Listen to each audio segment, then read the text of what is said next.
Hi, everyone. Thank you for joining us for our Sunday conversations. Today, we are going to have a conversation about birth continuum with Jenny Kozlow, a method she teaches extensively in her practice. But before we dive into the topic, thank you, Jenny, for joining us today. Thank you, Susanna, for inviting me. And I'll just tell you very briefly a little bit about my experience in this field. Yes. Other than being a founding member of the Prenatal Alliance, which I'm very pleased about, I'm an internationally certified childbirth educator. It's actually pre, peri, and postnatal education. That's my specialty. And basically, in my career, I've taught over 6,500 couples, and I now, the last 10 years, am working internationally, giving workshops to healthcare providers about more innovative, effective teaching strategies, about perinatal communication skills, about collaboration, and I am the director of the PREVIDA Foundation, and we try and improve prenatal education standards around the world. And I've written a few books. I'm working on another one now, but basically, and as important, I'm a mother, grandmother, and a mentor to birth workers around the world, something that fulfills me very much. So thank you.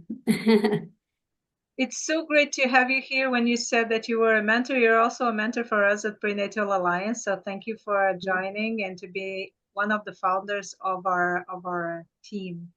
Tell us a little bit about what is the birth continuum and why do you use it for your teaching? So I have my own teaching methodology. It's called Perinatal Communication and Pedagogy. And even though it's not pedagogy, but I explain that when I give workshops, it has it as its centerpiece, this birth continuum, which is a visual reference chart that gives an open panorama for people to be able to see with one glance the different options for giving birth in today's world. And basically, it divides those ways of being born into two main parts, one of which is it's either going to be being born in a very natural, alternative, holistic way, or being born in a more medicalized, technocratic, institutionalized way. And these two divisions that have polarized very much not only the birth world, but many things in today's world, this means that the birth continuum helps us understand what the different ways of being born have in common and how they differ. And what are the main principles or belief systems and values that each way of being born offers. Once we understand that, then we match it with the student, the patient, or the client. We gauge where the client feels is their place on this continuum.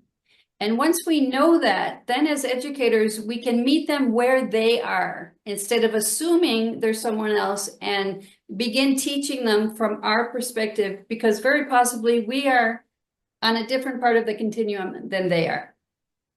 So it's extremely helpful. It's very visual and it's very clear.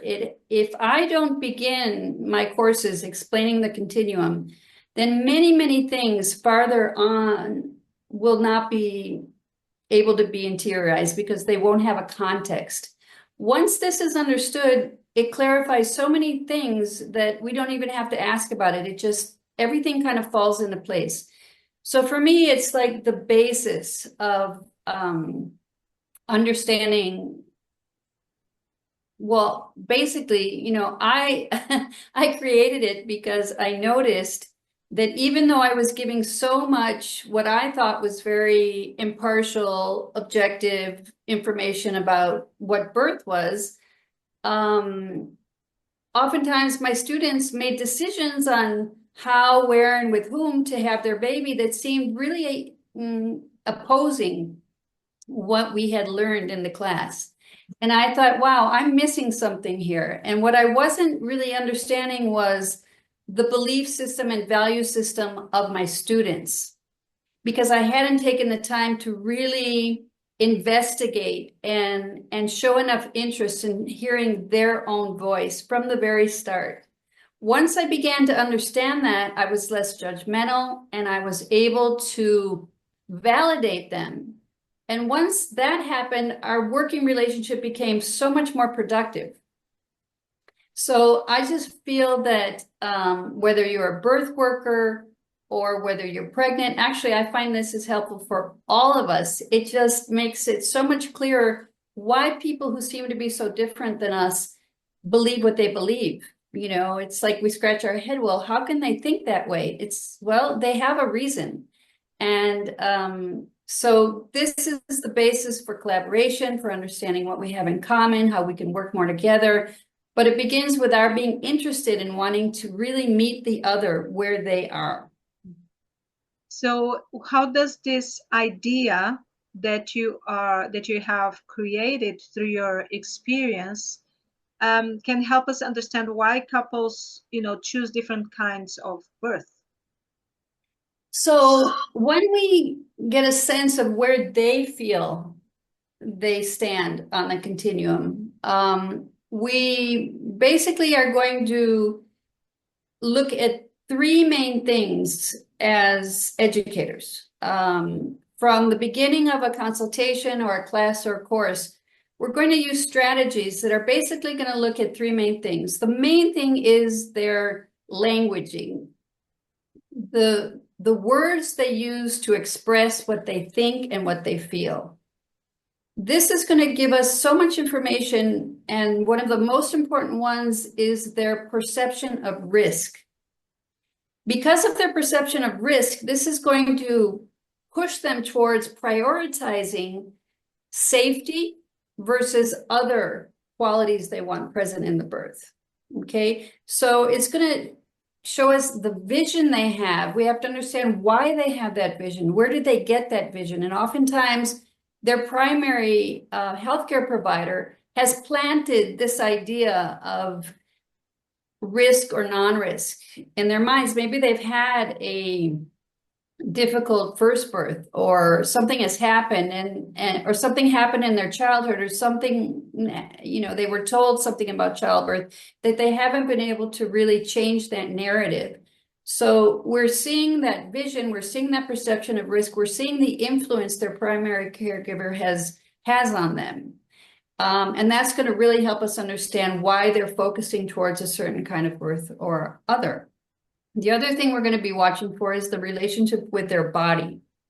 Okay, this is very subtle. We're going to see, and I teach my students how to notice all these small details that seem insignificant, but they really are powerful. The way the person carries themselves, how they sit, how they walk, the closeness with which they sit with their partner, how close they are to other people in the class. A lot has to do with whether it's rigid and whether it's structural, and whether it's vertical versus horizontal and open. And, all these things really tell us a lot about the values and ideas of our student. And then last is basically their appearance and their aesthetic. And their aesthetic is basically what they like to surround themselves with. The symbols, the decorative things, the colors, their taste in things. This is the world that they've created that represents them in their mind. So all that we're looking at, but most important is their languaging. So once we get a sense of the languaging and we get an idea of that, then that's going to help us see whether possibly they are imagining birth in a way that is either very fear-based or very idealistic. And when we get to these extremes, we're going to want to, as educators, try and, as I said, meet them where they are, but bring them closer to the middle. And what do you mean? What do you mean by that middle? What is the middle? Because it feels like there's like this, when you talked about, is it a fear-based idea they have, or is it a very idealistic idea? So what is that middle? So when we look at when we look at the continuum, we're basically going to see that the languaging they're using is going to be either words that you could put into a category of being spiritual, emotional words.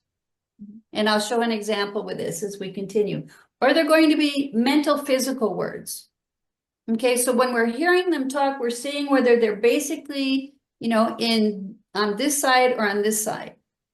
When we understand that, we see if you can notice the shape of this, it's basically a tree.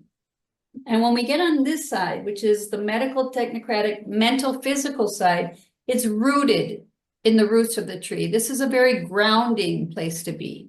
Okay, this is a very left brain, rational, logistical, sequential, linear place to be. Okay, and this is how the person experiences their world around them, either from this place or possibly on this side, which is more the branches and the leaves and the flowers and the trees and all the things that are free flowing that are on the top of this tree. And here, because of the way they have expressed themselves and these other things I said that we should notice, we're going to see them being more flowing and more flexible and more caring about humanistic traits in their relationships. They're going to be looking for connection. They're going to have other ideals and other values and principles on what they feel is important in their lives. Okay. When we talk about these extremes, if they're way over on the extreme of this side over here, they're going to not be able to experience joy or wonder. They're going to be so stressed because all they want is for nothing to go wrong. They're going to put all their energy into preventing that something bad happens. This is their mindset, and anything that makes them feel that they might be responsible for something going wrong creates tremendous anxiety for a person that identifies with this side. Okay, when we go over to the other extreme, we have a version of birth that is, as I said, idealized, but even more than that, it's considered so transformative that it's otherworldly. It's an out-of-body experience practically. It's not grounded in the physical. It's really metaphysical, and it creates a very high expectation for birth. And even though, who are we to change a person's mind view, we want them to kind of reach a point where they're balanced in both of these, because birth is physical, mental, emotional, and spiritual. And we need every one of these things in order to live it in a balanced way as much as possible. And so we're trying to prevent disillusion, trauma, difficulty in adapting to, the postpartum because of this not having the birth that they imagined. And I'm sure we have so many people today, whether they've had a birth on this side or this side, who are not feeling satisfied with the way that their baby was born. So that brings us to the question for what happens when we as professionals don't see or we don't respect the different values that couples may have, and let's say here for pregnant women that they have about the birth experience they want. Yeah, well, this happens a lot. We have, let me go into detail and then I'll finish that point. On this natural, holistic, alternative side, this is where we're going to see home birth and birth centers. Those are the places where babies will be born on this side. On the other side, we have public hospitals and private clinics. Okay. What does that mean? That means at a home birth, it will probably be a midwife attending, and it will be a vaginal natural birth. If it's a birth center, it will be a vaginal birth with a minimal amount of medical intervention.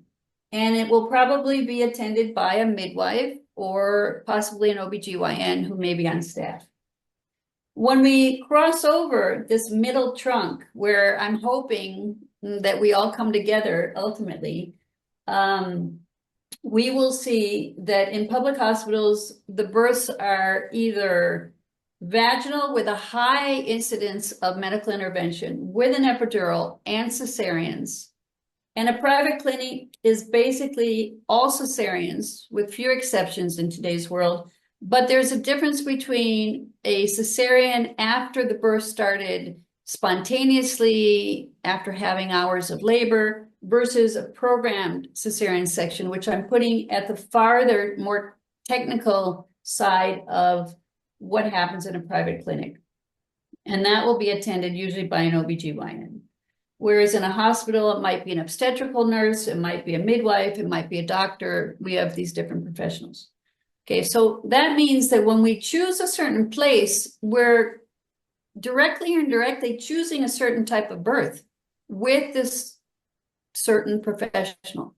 It's a package deal, you know, and so what does that mean? It means that if you want more than anything else to feel connected to your child and have that oxytocin flowing and have this loving environment where you can just trust your body and experience it, well, the ideals or the principles that we'll find on the medical technocratic side, it's not that you don't find them there, but it's harder to find. It's less likely, some would say it's impossible that you'll be able to get some of those things on this side versus the other side.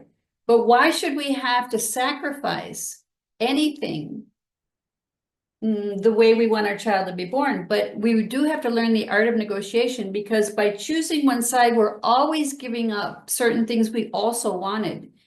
But what we're doing is we're prioritizing what is most important. And that's what's going to drive that couple to say, because of that, I'm going to have my baby in this place, this place, this place, or this place. Now, they don't necessarily have total free reign to just choose whichever place they want. There are factors that are involved with why couples choose where, with whom, and how they want their baby to be born.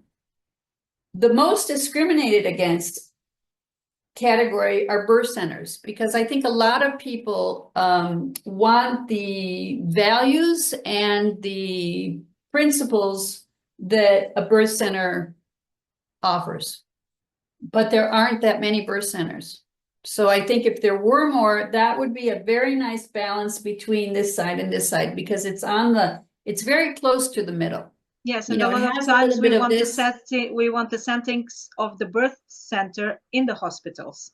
Yes, yes. And since that's not really possible now, birth centers are a good in-between, where some people aren't quite convinced they want a home birth because of the safety issue in their mind. I'm not saying it's real, but they perceive it to be less safe. And so the birth centers, if there were more of them, I think more people would choose them. The only way of being born that doesn't require money is a public hospital, because the other ones have a price tag and some people can simply just not afford them. There's status involved with why we choose what we choose. There's a lot of peer pressure, family pressure, partner pressure, social media pressure, there's trends, and that will push people to make decisions where there's status as much in a private clinic as in a home birth, which also has status.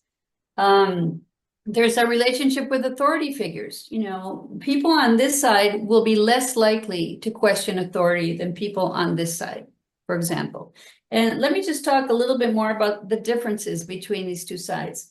When I go to an event and it's been organized by midwives or free birthers or doulas, they will be usually sitting on the floor on yoga mats in a circle. And if I go to a hospital to give a conference or a clinic, they're not sitting on the floor. They're sitting in chairs. Okay, that's the first thing that gives me a lot of information. Okay, it's pretty obvious. People on this side don't even think that anyone might not want to sit on the floor. And people on this side, it doesn't even occur to them that someone would want to sit on the floor. You know, we have these big differences. There's a lot of other things. If you want magic and mystery, you're not going to find it here. If you're going to find it at all, it's going to be over on this side. There's things like, you know, what do people want? Why have they chosen this? Well, one thing, because they feel safer. What people want here is to feel that they've made a responsible decision. And that decision is to have a really good backup plan in case of a complication. And they believe that it's very likely that there will be a complication. Okay, so for them, what are they looking for in a professional? And what do they really think birth is? And let's use this moment, Susanna, to see what you answered when I asked you to answer these questions. And these questions are some of the strategies we use to try and find out and help the couple themselves realize when they express it, where they stand. Frankly, a lot of couples don't even know that this side exists. Mm-hmm. If they're going to a prenatal course on this side, this is not even discussed. Okay, so oftentimes when I present the continuum, it's like they didn't even realize that there were viable options on the other side. Okay, so it's very interesting. But this is one of the strategies we use to help them begin to use their languaging so we can help them and ourselves understand where they are. So I asked you to say, giving birth is, and you wrote very quickly. What did you write? Powerful. So this, just for the audience to understand, these were questions that Jenny made to me even before the interview so that we could explore now. Okay, I love that you said powerful, because powerful is actually one of the words that puts us pretty much in the middle. Mm-hmm. Okay, so that really shows that you have one foot on both sides, and this puts you in a place that I think is really good. Power is physical, but it's also emotional and psychological and spiritual. So when we have verbs that can be attributed to any one of these ways, that's an excellent way to think, okay? It's showing that both sides of the brain are working together. But say, for example, you said that giving birth is pain. It's hard. It's challenging. It's difficult. It's risky. It's a procedure. It's reproduction, etc. Because of the way they answer, we're going to really see, you know, whether it's a mental, physical response. If they're saying it's a gift, it's connection, I put in the middle. There's words like that. Encounter, I put in the middle, for example. But if they say it's a blessing, it's sacred, it's love, many of these kinds of words, and you'll hear your students using these words, it definitely will put them on that side. And so, you know, from the very start, what we want to do is use a lot of techniques to find out how they're expressing themselves and what that says about their beliefs and their perception of risk and their values. Now let's talk about values. So I asked you to say, what do you most look for in a professional? And this is going to give us a lot of what your values are. What did you answer? And I said encouragement. So what you most want from your healthcare provider is encouragement. Encouragement is more on this side because the person is interested in you as a person, and they don't want to just fulfill their responsibility to make sure the baby's born safely. They know that you need more than that, encouragement to believe in yourself and trust in yourself. And so that's definitely some professional that is giving a lot of importance to the emotional and spiritual aspects of birth.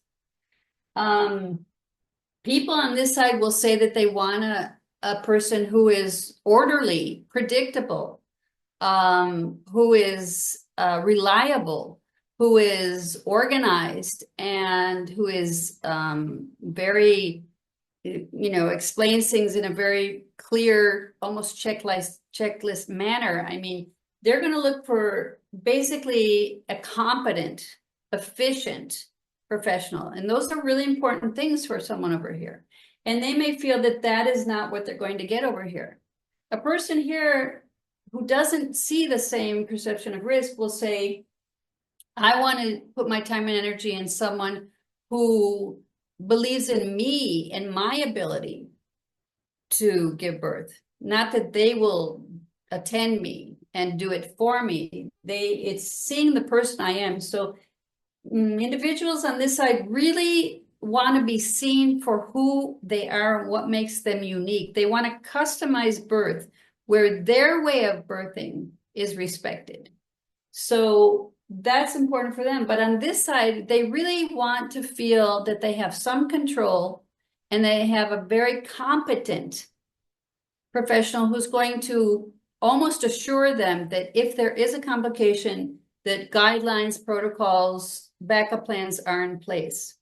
And this brings us to another important question, which is, so in this spectrum, how can professionals be more open to work better across this continuum that you're talking about? Because they have their own bias, they have their preconceived ideas. So how to work this out? Because you have taught us here how couples perceive it. But there's also the other parts of the professionals that are, there to support us.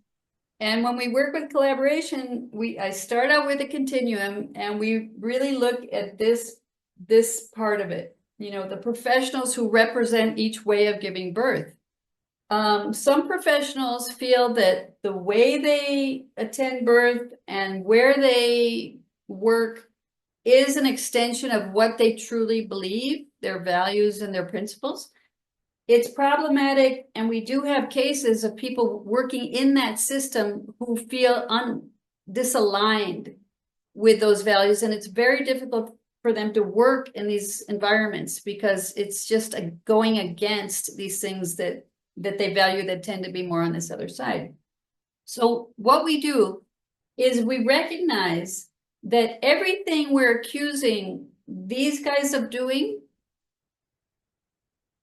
we're probably also doing them ourselves. For example, if you look at healthcare professionals on this side, they pride themselves in being empathetic. It's almost like they feel they have a monopoly on empathy. That a woman in a hospital, if she doesn't have a doula, then there'll be no empathy around her at that birth because the doula represents empathy, okay? That gives a message that I feel is very limiting because that's not true. There are professionals on this side who also are empathetic. The same way I say that, medical doctors do not have a monopoly on using safety measures and prevent complications in birth. Okay, that's also found in these professionals as well. So we have to be really careful when we create these absolute ideas that they do this and we do that. Okay, egos abound in all of these categories, as much on this side as in this side, because we tend to think that this is very ego, mental, patriarchal, but those characteristics, I see them as well on this side. So I think it's being humble enough to recognize that probably it's pissing me off so much what they're doing because, it's a problem I have also with myself that I haven't been able to overcome. So I think we have to get real. We have to have the courage to sit down and be vulnerable and talk about our strengths, but also our weaknesses and the things that limit us. And I think working together is looking for what we do have in common and beginning with probably the reason most all of these professionals chose the maternal year to be a part of it is because they resonate, which is a word on this side, with those values of life, life-giving. And everyone wants that baby to be born as healthy as possible. There isn't anyone on this continuum that thinks otherwise. Do you want to share a story where you were using this birth option continue and that helped someone to be more understood, more supported, that helped a professional? Because a point that I also see there on the chart is that sometimes you have professionals that go from one side to the other. Yes, right, these which are is my favorite ones. very interesting. So when I do my live interviews and when I want to highlight professionals making a difference in the birth world, they will always be people who have migrated from one side to the other and really embody the qualities of both sides. For me, that's the future. That's where we're going to really resolve so many issues, and birth will become better when we begin to understand that we all need each other. That it's not that empathy is the most important. No, being organized and grounded and responsible and is also very important. What we want to meet in the middle with is that we're all imperfect and make mistakes and do the best we can. That kind of humility and compassion is what we need to give to ourselves, but give to other birth workers as well. So yes, my very favorite professionals are the ones that represent bringing together of all of these qualities. And there are every day more and more. We have doctors and nurses who become doulas. We have doulas who are studying to be midwives. I mean, for me, that is fantastic. And that's the way to go. And so that's kind of, in a nutshell, basically what the continuum can do, among lots of other things. But I don't know, has it been helpful for you to understand the idea? Yes, definitely. And another thing is that it feels like that we can see ourselves. And I have 3 children, so the experience of my birth in how I started and how I changed to one side to the other. And I think on my 3rd pregnancy that I was much more in the middle because of the experience that I have. Jenny, Exactly. thank you so much. Thank you so much. It was so enlightening. I wish that we even had more time to explore, because I think that what you have just said, although it's very, it was in a very short time so that everybody could understand, and I think it was very clear and enlightful. But I think there's so much more things to explore, and hopefully we'll do it in another conversation. Thank you That so would be much, great. Jenny. Thank you, Susanna. Bye.